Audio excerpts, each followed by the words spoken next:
What's up guys, Ryan here from Mud Gunner, and today I wanted to show you guys my heavy hitter rifles. And I chose the word heavy hitter because, I mean, these can classify as a lot of things. They could be precision rifles, they could be sniper rifles in the right person's hand, because you do have to be a sniper to call it a sniper rifle. I would say in my hands these would be more considered precision rifles or heavy hitter rifles. Again, in the right person's hand, like this would be considered a sniper rifle or any of these, but I was not formally trained, so I can't call myself a sniper. But I know it's also just like a harmless term for most civilians, but I think the people that actually were classified as those, they don't always like it. But in my case, again, I just like having them as like fun shooting rifles. I shoot casually as a civilian. It's a lot of fun. I've blown up bowling balls and bowling pins with this Barrett. But yeah, this is just going to be talking about some of my bigger caliber guns today. So what we have is a couple 308s or three 308s and then a 50 BMG. That's why I decided heavy hitter rifles, because this is by no means a intermediate round at that point. But the 308 would be considered an intermediate cartridge. So, I mean, it can definitely push you out 1,000 yards plus, but yeah, the Barrett just absolutely obliterates stuff. So I just figured we could show off some of these cool guns and talk to you guys about my plans and what I've done to them. We'll start off with the biggest one here, which is the Barrett M82. I'm trying to show you guys as much on camera as I can. You may not see the muzzle, but it's got a pretty big muzzle brake on there because it's 50 BMG. But yeah, this is my Barrett M82. I've had it for years now. I think I bought it, forget when I bought it. I bought it probably like 6 or 7 years ago. But yeah, it's one of my favorite guns. I don't get to shoot it as much as I want to because the ammo is pretty expensive. It's not too bad compared to certain calibers, but I mean, it is, you know, not a cheap round, and the gun is kind of a process and an ordeal to take out, which I don't mind, but you're not taking this to an indoor range. There's no point in me bringing it to a local outdoor range because, I mean, shooting at paper with it is not really what it's designed for. It's designed to, you know, be an anti-material rifle. So the material that we shoot with it was bowling pins, bowling balls. I actually have a really cool video from a couple of years ago where me and my buddy Georgie, who's been on the channel, he has one of these as well, and we had a bowling match. So we set up 2 sets of 10 pins, and we saw who could knock them down the fastest. I ended up winning, but yeah, it was a lot of fun. I really enjoy shooting this rifle. It's a blast to own. I know they're expensive. I did buy mine used, so I didn't pay like full pop, but yeah, I mean, it is a cool gun.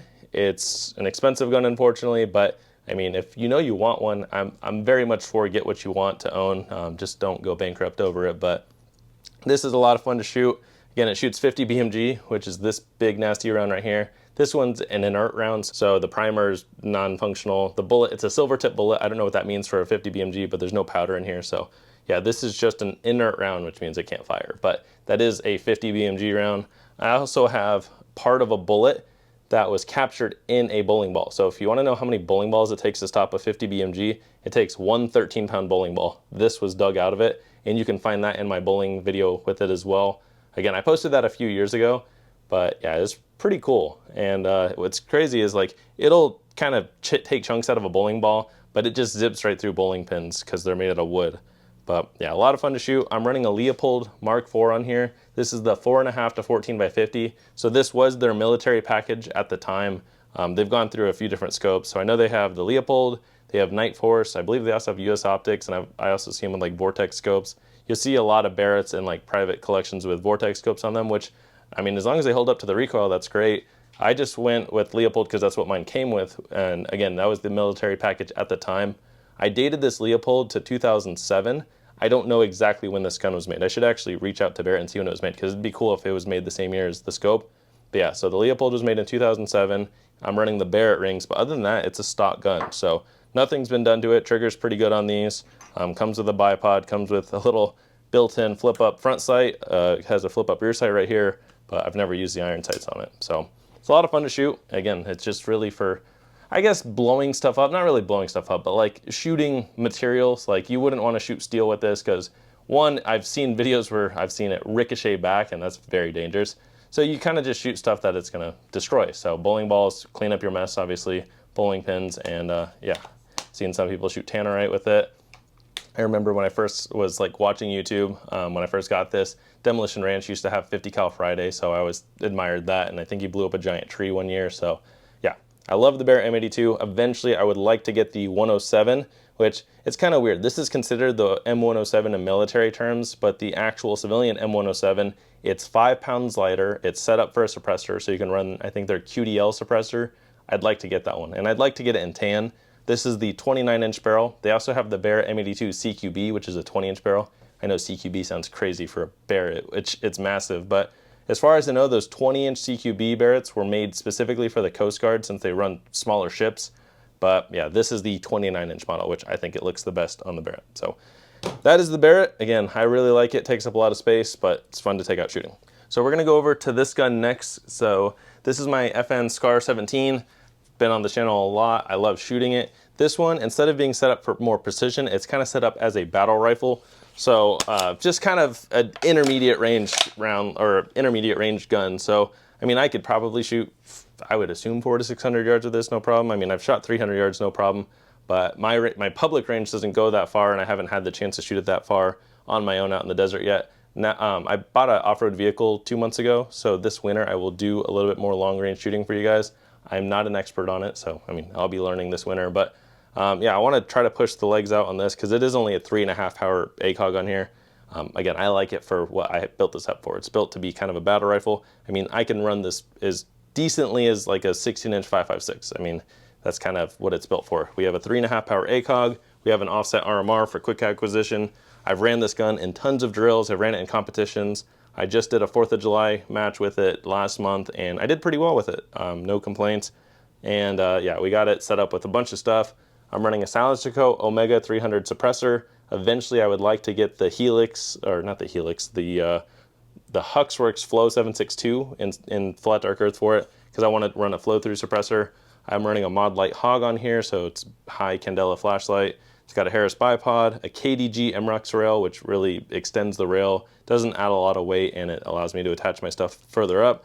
I got a Tango Down vertical grip, Geisley trigger, Viking Tactics sling, and then again, we're running the Trijicon ACOG and a Trijicon RMR on a Arisaka 45-degree offset mount. So you can run the ACOG, tilt it, run the RMR. And I like it. It's a lot of fun. And I didn't want to put a scope on here because at the time I already had this, which I'll talk about in a sec. That's a SIG 716. So I wanted a battle rifle 308, and it works really well. I'll also show you guys the difference between 308 and 50 BMG right now. If I can get this out. So this is 175 grain 308 and next to a 50 BMG. Now the 50 BMG, I think the average is like 660 grains for the standard ball ammo. You can buy like Hornady AMAX ammo, 750 grains. But this 50 BMG makes the 308 look tiny. It makes it look like a 5.56 or smaller. But yeah, 175 grain 308 and let's just say 660 grain 50 BMG. But crazy. But 308's a lot more practical for, you know, actually being able to carry the gun and be usable. The 50, not very much, because, I mean, that's a nightmare to move around. But yeah, and these all have bipods on them. I actually like having a bipod on all my 308s, even the Scar, because even though it's kind of as a battle rifle, it is nice to have the option to put it on the ground, lay prone, or have it on a bench and shoot a little bit more precisely with it. So that's why I run bipods. These ones over here, we'll talk about this one first. I think this would be considered my first 308. It was either this or the Scar 17. I don't remember. I bought them both years ago. But this is a SIG 716 Precision, and I did a video on this years ago on my channel when I first started, so I don't remember how good or bad it was. But yeah, I've taken this out as far as 600 yards. I'm not, again, a precision shooter, but I want to get better with it. I took it out at 600 yards this past winter with some friends. We were camping. I actually have that camping video on my channel, but yeah, they were shooting a lot of precision, and I got to stretch the legs of this. I was just running some Winchester ammo, so nothing crazy. I did not hit it on the first try, but yeah, I hit a 600-yard target with it. This is a Night Force SHV 5-20 by 56. I want to get a little bit more knowledgeable on precision scopes. I know like the name brands, but I don't know all the pros and cons of every little detail on them. So again, still learning that. But yeah, it's a Night Force scope on a Night Force mount, but the gun is a bone stock SIG 716 Precision other than the muzzle brake. So again, I bought this years ago, but they used to sell these. It's an 18-inch heavy barrel. They came from the factory with a Geisley trigger and with a Harris bipod and with this Magpul PRS stock. So very cool setup. And I recently changed the muzzle device. So it had a PWS muzzle device on there.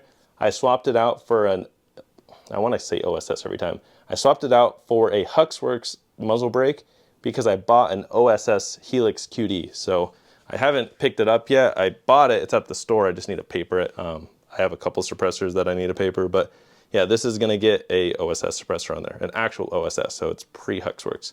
So I'm excited about that. It's a piston-driven gun. They don't make them like they used to. The modern SIG 716s, I just don't feel like they're as nice as this. Now I know for the Gen 1 SIG 716s, they had issues with them, but I just have never experienced any issues with this. But I've also never ran it suppressed, so we'll see how that goes.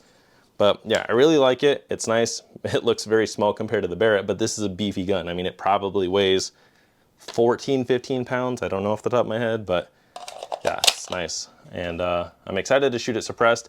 I also have this goal that I want to have, someone mentioned this in one of my viewer builds videos when they emailed me. They said we should do a theme where it's twins, where you have the big caliber and the small caliber. So what I mean by that is like the big brother, little brother, like this is a SIG 716 and 308. I also plan on getting a SIG 516 and 556. So that way I have the 556 version and the 308 version. And then the SCAR, I have the 556 version, the SCAR 16, and then I have the 17, which is 308. So I think it'd be really cool to kind of collect all the, you know, twins, the 556 and the 308. Even Barrett, I mean, they make a 308, they make a 556. I wouldn't mind owning both of those. It's just a matter of whatever comes into our store used.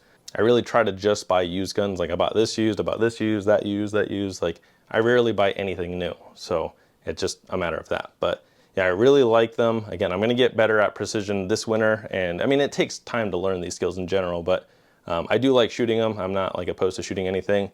This one right here is going to be a little bit more of a safe queen, and I'll talk about that in a sec. But yeah, I do plan on getting a SIG 516 to go with this. That way I have a piston 556 and a piston 762, but they don't make these guns anymore. Specifically the 516 and the 716 as a piston gun. They make the 716 as a direct impingement gun, but I like the piston driven. So that one's cool. And then I got this one. I got the gun back in November, but I was waiting on the suppressor, which you probably can't even see the whole suppressor in the camera right now. This one's pretty cool. So this is a Knights Armament SR25, and specifically this one was made in 1993, and so was the suppressor. So this one's cool because it's serial number matching, so the suppressor has the same serial number as the gun. Again, it was made in 1993, and it's not all original, but I have a lot of the original parts. So right now it has a URX rail on there, but I have the original carbon fiber handguard that it would have come with.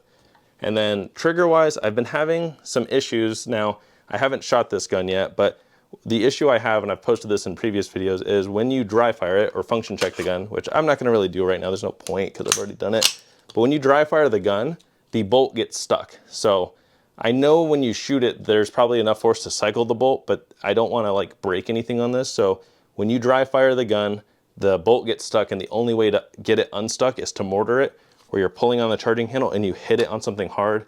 That'll break it free. So I think when you shoot it, it'll have enough force to cycle it, but I don't want to risk damaging the gun because this is a pretty expensive gun. And I reached out to Knights Armament. They said they think this is a Geisley trigger in here.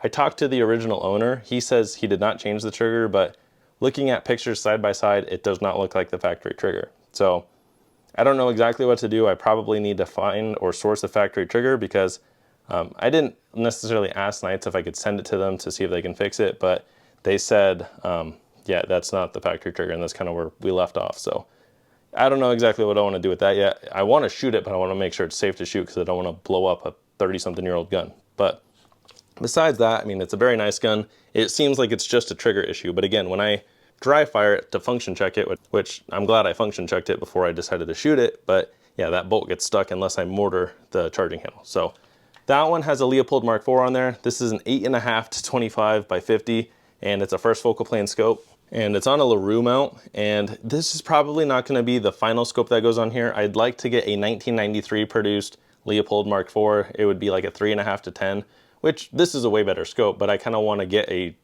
date match scope with the gun. And then at some point I might make it all original again, so put the original handguard on there. I need to source an A2 stock because that's what it would have come with. But yeah, until then, I kind of like having it like this. It's kind of like a mock M110, but my other goal would be to get a modern Knights Armament suppressed so I can shoot that more often because, again, this is kind of a collector's piece. I don't plan on shooting it much even when I get it all situated, but yeah, the suppressor is cool. It's a reflex suppressor, so the barrel stops like somewhere right here. It's a 24-inch barrel with a 16-inch suppressor. So yep, that one's cool. And then again, I think it'd be cool to have like a 5.56 version. I have half of a Knights Armament. I have a 16-inch upper on an LMT Mars lower, but I'd like to get a complete Knights Armament at some point. And then again, I want to get a modern SR25 so that I have something that I could shoot a little bit more. But I mean, yeah, besides that, these are kind of my heavier hitting guns, so my 308s. I have some other ones, but these are like the more tactical ones. And then I haven't really gotten into bolt guns too much yet. I do have a bolt gun, I just don't have a scope for it yet, but I'm working on that. And then I'm actually pretty excited. So this winter, I should have my HK MR762 paid off, which, to be honest, it looks just like these two. It's a HK 308, it's got a quad rail, it's got a Geisley trigger, it's got mostly HK furniture, so they're stock, and I plan on doing a Night Force on that one as well. That one's gonna get a Night Force NXS, and it'll kind of basically look like my SIG 716.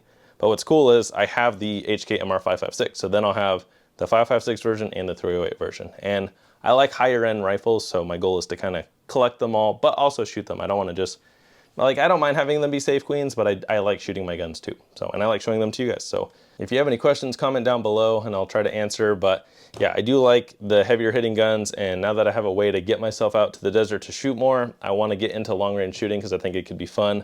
I already know it's kind of pricey. I've looked into long range a little bit, and I mean, the scopes, the guns, the ammo that people buy, learning how to reload, I mean, that's a whole class in itself, but I'm excited for it. So again, thank you guys for watching, and stay tuned for my next video.